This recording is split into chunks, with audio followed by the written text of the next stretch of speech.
Zdravím, tu je Adam Debnár zo stavebnej firmy 3M Dom, ktorá sa špecializuje na výstavbu inovatívnych, nízkoenergetických a pasívnych domov. V nasledujúcich 10 minútach sa dozviete odpovede na najčastejšie otázky ohľadom výstavby rodinných domov firmou 3M Dom. Ale ešte predtým vám poviem niečo o tom, kto je to 3M Dom. 3M Dom je stavebná firma s vlastnou technológiou a hlavne s vlastným názorom, ktorý sme si vymodelovali na základe dlhoročných skúseností. Nie každému tieto naše názory budú vyhovovať. Nie každý bude súhlasiť, ale to je úplne v poriadku. Každý človek má vlastné skúsenosti a názory, ktoré akceptujeme. Avšak to aj znamená, že nedokážeme vyhovieť úplne každému. Jednoducho, ak sa nestotožníte s našimi skúsenosťami, bude lepšie pre vás si nájsť inú stavebnú firmu. Dennodenne dostávam rôzne otázky, na ktoré odpovedám osobne v maili. Rozhodol som sa, že najlepšie a najčastejšie otázky zverejním, aby odpovede mohli pomôcť všetkým. Tak, môžeme sa pustiť na prvú otázku. Je potrebné 3M Dom častejšie ošetrovať proti hmyzu? Do dreva sa prehryzie párčo, ale do tehly alebo betónu nie. Ak áno, tak ako často treba dom ošetrovať proti škodcom? A čo hlodavci? V prvom rade chcem ozrejmiť to, že hlavná časť 3M Domu je dvakrát žiarovo pozinkovaná oceľová konštrukcia.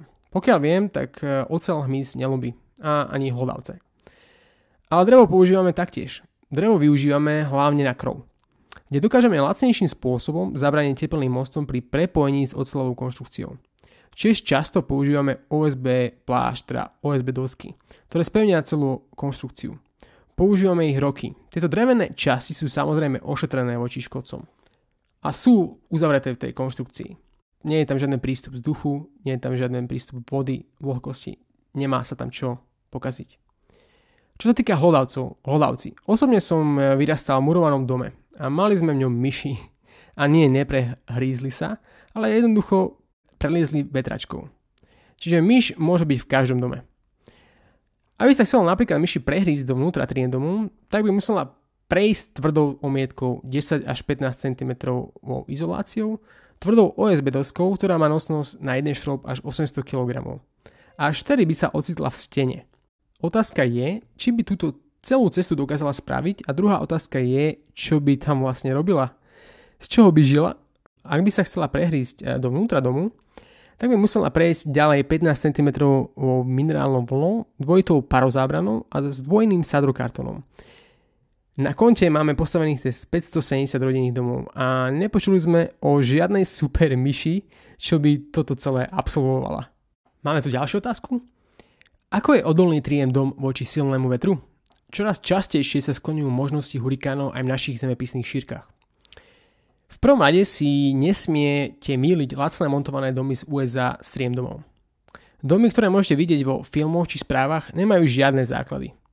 Stavajú ich na veľkých drevených trámoch, ktoré často prehníjú a sú napadané termitmi.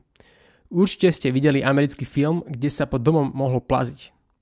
3M Dom má pevné betónové základy, do ktorých je oceľová konštrukcia ukotvená.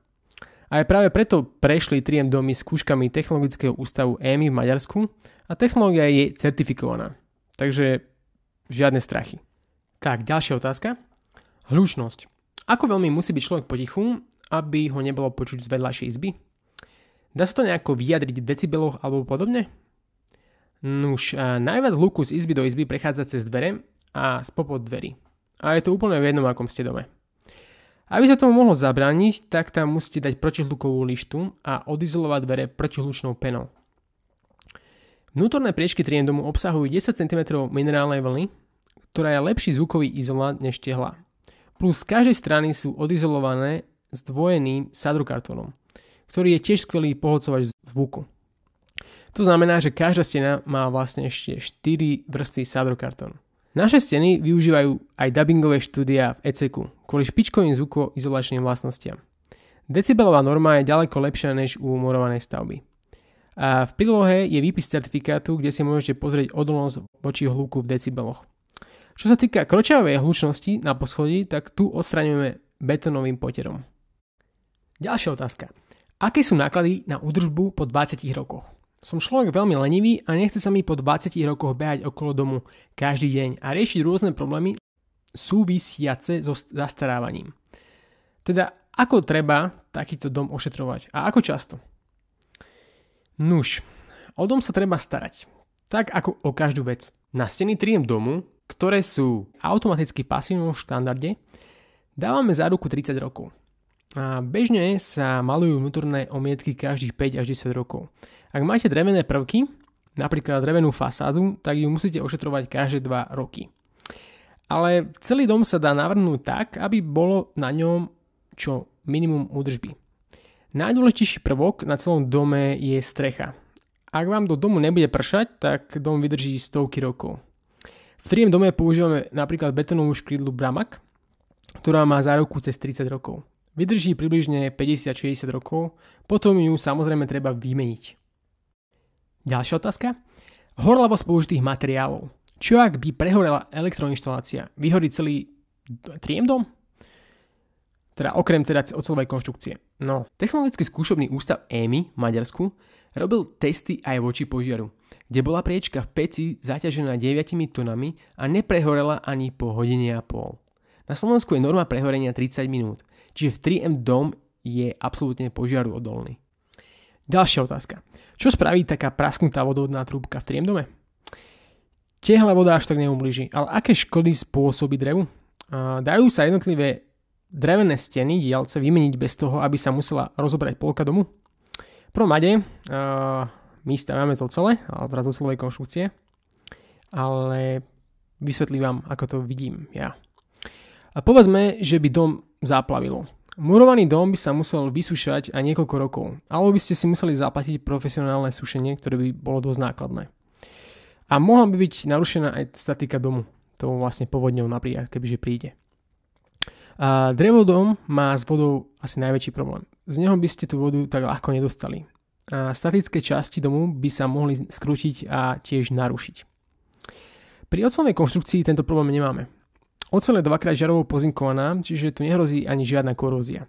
Miesto, ktoré by bolo pod vodou, by sme otvorili a vymenili vnútornú izoláciu, urobili nové stierky a bola by to asi práca na 2-3 dní. Dom by ste mali zasa ako nový, čiže bez problémov. Ďalšia otázka. Oceľová konštrukcia domu je kompletne zaobalená, zakonzervovaná stavebnými materiálmi z každej strany? Sú všetky špáry okolo nej vyplnené nejakým materiálom, ako napríklad purpena alebo niečo podobné? Oceľová konštrukcia je z oboch strán chránená dvojitou parozábranou. Z vnútornej strany s dvojným sadrokartónom a inštalačnou rovinou. Zvonku najčastejšie používame odolný OSB plášť, na ktorý sa inštaluje 10 až 15 cm polystyren alebo iná izolácia. Dom je zvonku ukončený malovkou alebo iným druhom fasády. Takže tá celá konštrukcia je chránená zo všetkých strán. Aká je životnosť samotnej oceľovej konštrukcie v prípade, že na ňu teda vôbec nebude pôsobiť vlhkosť? Poďme sa na to pozrieť. Ak by sme hodili kus oceľového profilu von na dvor, tak životnosť by bola približne 70 rokov. Avšak tento profil je 2-krát žiarovo pozinkovaný, takže jeho životnosť sa zvyšuje približne na 100 rokov a viac. Eiffelová väža má momentálne niečo cez 120 rokov. Prší na ňu a stále existuje. Oceľový skelet v 3M dome je uzavretý a nemá k nemu prístup žiadna vlhkosť. A pokiaľ bude dobre postarané o strechu a do domu nebude pršať, tak životnosť tohto profilu je stovky rokov možno až nekonečno. Jednoducho sú aj dnešné doby stavby, ktoré majú 800 rokov, 300 rokov, ale samozrejme nesmelo do nich pršať. Muselo sa vždy starať o strechu. Ďalšia otázka. Máte nejaké reklamácie? Veľmi dobrá otázka. No a odpoveď na ňu je áno. Máme, samozrejme. Výstavba rodinného domu 3M dom je celkom veľký projekt. Na každom dome pracuje približne cez 50 ľudí a je tam použitých stovky a stovky materiálov. Plus navyše každý rodinný dom od 3M dom je robený na mieru a je úplne iný. Túto výrobu nemôžeme prirovnávať k sériovému vyrábaniu aut alebo telefónov. Aj keď máme skvelé procesy, aj keď máme skvelých majstrov s dlhoročnými skúsenosťami, tak nemôžeme úplne vylúčiť drobnú omylnosť ľudí. Sú veci, ktoré nevieme ovplyvniť. Štatisticky sa chyby robia. Niekedy prídu zlé dvere, pretože výrobca si pomýlil objednávku. Niekedy sa majster zle vyspal a ušla mu jedna kachlička o pár milimetrov. Ale podstatné je, že s týmito chybami rátame. A každú jednu chybu opravíme na naše náklady. Preto sa nemusíte s 3M domom stresovať. Zrazu uvidíte škrábanec na okne počas výstavby. Na konci každej výstavby sa prechádza celý dom. Kontroluje sa kvalita a vyľaďujú sa nedostatky. Takto to u nás chodí a je to úplne normálne. Prečo sa špecializujete na difúzne uzavretú konštrukciu? Nuž, na internete je veľmi veľa názorov ohľadom difúzne otvoreného systému alebo difúzne uzavretého systému. Jedni zastávajú jeden, ďalší zastávajú druhý systém.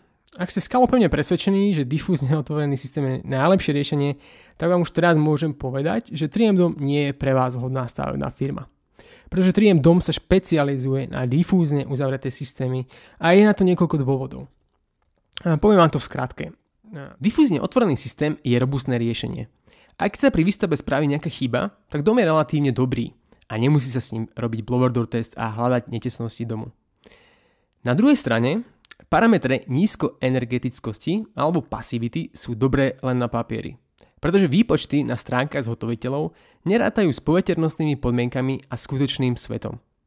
Nevedia to ani nejako vypočítať, pretože pri difúzne otvorenej konštrukcii sa nedá spraviť blower door test.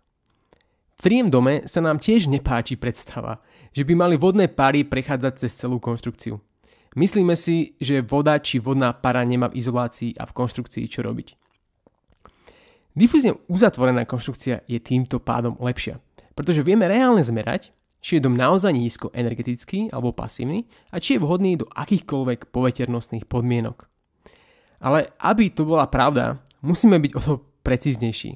Veľa stavebných firiem sa do tohto spôsobu výstavby nepúšťa, lebo majú málo skúseností a je veľká pravdepodobnosť, že to nepostavia dobre. A aj práve preto propagujú a preferujú difúzne otvorené systémy, kde môžu robiť chyby. A toto je náš názor za firmu 3M Dom na základe skúseností z výstavby a nielen z nejakých výpočtov, ktoré neberú úvahu skutočný svet. Ak máte ešte nejakú otázku alebo protinázor na túto tému, tak sem s ním. Veľmi rád si ho vypočujem. Na dnešný deň sme skončili so všetkými otázkami. Dúfam, že som zodpovedal na všetky odpovede. A ak máte fakt ešte nejaké otázky, tak mi môžete písať na adamdebnar@3mdom.sk a verím, že ešte nahrám niekedy v budúcnosti takéto podobné audio. Majte sa pekne. Dovidenia.